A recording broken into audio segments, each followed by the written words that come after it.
Kennedy has to crush that whole operation to say, look, we've got to stop this. This is totally nuts. And so what he does is opens up a line of completely covert communications with Nikita Khrushchev. And he is promising him, look, you're right, I lied to you, but look, I'm telling you now, I'm telling you the truth, you and I need to do something about this. We've come just within a minute of destroying the entire planet. We've got to do something. And what they decided among themselves in an exchange of 18 different letters that went back and forth completely secretly, outside of the channels of the State Department, outside of the channels of the CIA, that he set up a completely private operation.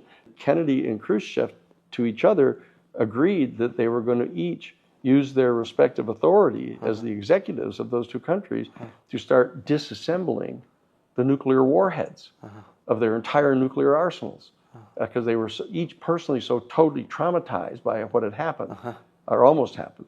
And so that they started getting ready to do that. And what happened is Allen Dulles found out about this, who had been the first civilian head of the CIA. Yeah, and who hated Kennedy. He hated Kennedy. Yeah. Over Bay of Pigs. And hated him at the Bay of Pigs, hated because he got fired. Yeah. But really, more importantly, and more sophisticatedly, was totally opposed to the disassembling of the nuclear warheads of the nuclear arsenal, because they believed that they needed to have that against China, not against Russia. It's against China, because they'd already been shown, at the reservoir in Korea and at Incheon, that the Chinese could put 1 million men in uniform into the field against you. You couldn't do anything about it. You couldn't win a traditional land war against China. So they had to have the nuclear missiles. So they viewed Kennedy as a traitor. But he was getting set to disassemble the primary military capacity that the United States had, doing it covertly with the Soviets, i.e. Khrushchev personally. Okay? And they said, that's it, that's curtains. We can't wait for an election a year from now, a year and a half from now, in November of 64. We've got to get rid of him now. And so what they did is they tasked the S-Force that they knew existed, because Dulles knew that they existed, because Dulles was involved in it earlier on. Right? So how does Dulles do that? Because Dulles leaves and joins Brown Brothers Harriman. Yeah, he goes back to Brown Brothers Harriman, where he had, in effect, never really left, because the Central Intelligence Agency was the brainchild of the people at Brown Brothers Harriman.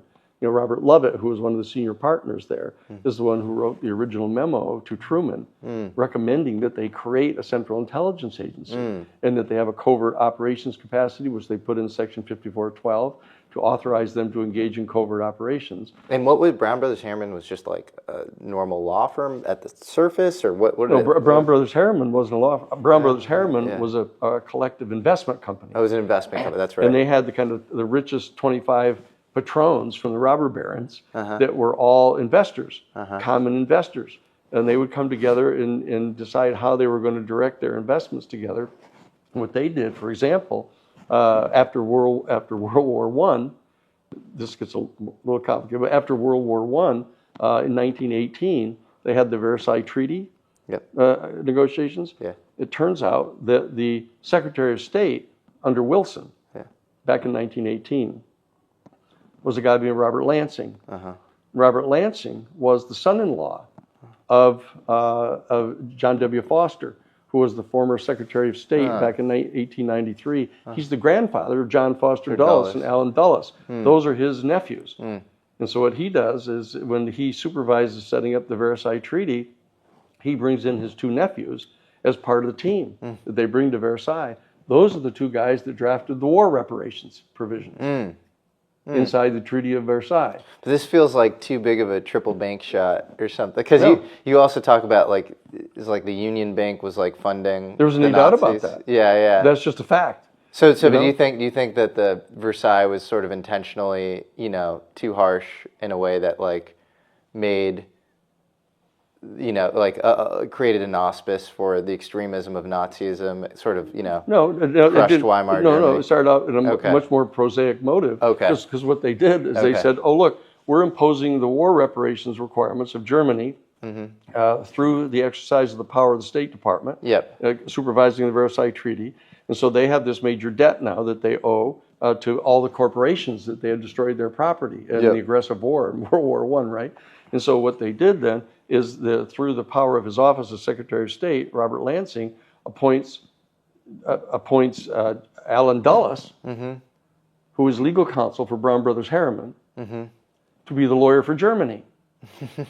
And he conducts a negotiation pursuant to which those war reparations will be covered by Brown Brothers Harriman.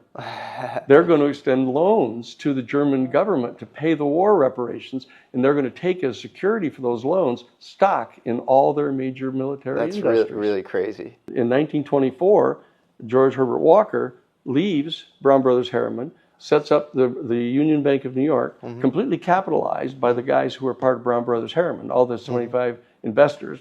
They capitalized the bank. They set up a foreign subsidiary up in the Netherlands called the Bank of Shipping and Commerce, that's run by Fritz Thyssen, and they finance the construction of the international headquarters of the Third Reich. So crazy. And they start funneling money to Hitler to rise up to become the bulwark against Bolshevism in Europe. And so that they wanted Hitler to establish this kind of fascist government, the economic theory of which is you place all the instrumentalities of the government at the disposal of the interests of the private corporations, and they will then help help the major corporations. The corporations will prosper. They'll hire more people. It'll stimulate your economy. And people all the way up into the top agreed with that. That's a great idea. The only issue like Henry Ford and the guys at Brown Brothers Harriman. They thought that's a good idea to do that, right? Like, this is like a really interesting narrative that the CIA, they're set up by oligopolistic interests. Yes. To be able to set up an economic system that was actually fascist, that was actually putting the instrumentalities of the government at the disposal of the interests of the corporations. It just shows how sympathetic the U.S. was to Hitler, just after 1933. FDR wasn't, because they tried to assassinate him. They were planning to overthrow him. I didn't know that. Oh, yeah. What's the story behind that? 1934, Brown Brothers Harriman, the people, planned to overthrow Franklin Roosevelt. Is that true? Oh, yeah, absolutely true. And so absolutely true. What was the plan there? They tried to recruit the commandant of the United States Marine Corps, General Butler, to lead a major insurrection of the World War II veterans, against Franklin Roosevelt's government, and to oust him.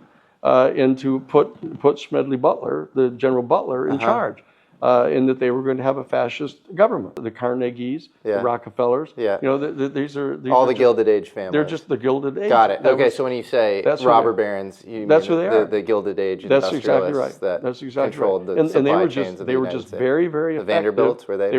That's right. Absolutely. They were very effective doing what they were doing, and that they carried what they were doing to the logical conclusions of say, well, look, why wouldn't we exercise control over the government? But that this is what was going on. And the bottom line is the United States never declared war on Germany. Really? Never did. They declared war on Japan. After Pearl Harbor. And then Germany declared war on the United States because they were in the Axis. So, because there was this huge, powerful group inside the United States that didn't want to go to war with Germany. The critique of FDR at the time was like he was not paying attention to any of the stuff going on with the Holocaust, and that he waited way too long, and that he didn't want to go to war initially. And then once he realized that because the whole lobby didn't want to go to war against Germany, because they're the ones that had created them. But there are some rumors that he might have had pre-knowledge of Pearl Harbor. Oh, he didn't. That's not rumor. So you think that's true? I know that's true. They lured the Japanese in because he was convinced that they were eventually going to have to go to war anyhow. And so that what he wanted to do is he wanted to rally the American people behind it. So what he did is he ordered all of the destroyers and all three of the major aircraft carriers into Pearl all at one time.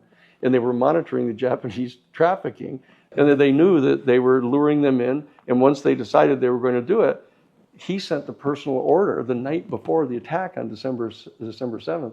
He ordered all the aircraft carriers to leave under the cover of night. That's the key. Once you see that, they ordered them all out of there, and they let them bomb Pearl Harbor and sink a number of the fairly outmoded destroyers anyhow that they had. The United States of America was suddenly and deliberately attacked by naval and air forces of the Empire of Japan. Once Japan did that, then they declared, he got a declaration of war against Japan, not against Germany. And then Germany declared war on the United States. Okay, so let's jump back to JFK. Actually, So Brown Brothers Harriman is a very powerful center of organizing. Okay, and so that when Kennedy was deciding that he was going to do this backdoor channel thing with Nikita Khrushchev and start issuing orders to disassemble and destroy the nuclear warheads, that when Dulles found out about that, what he does goes to Brown Brothers Harriman and they give the green light, say that's it, that this guy's got to go. And he knew about the S-Force, so that they just targeted the S-Force.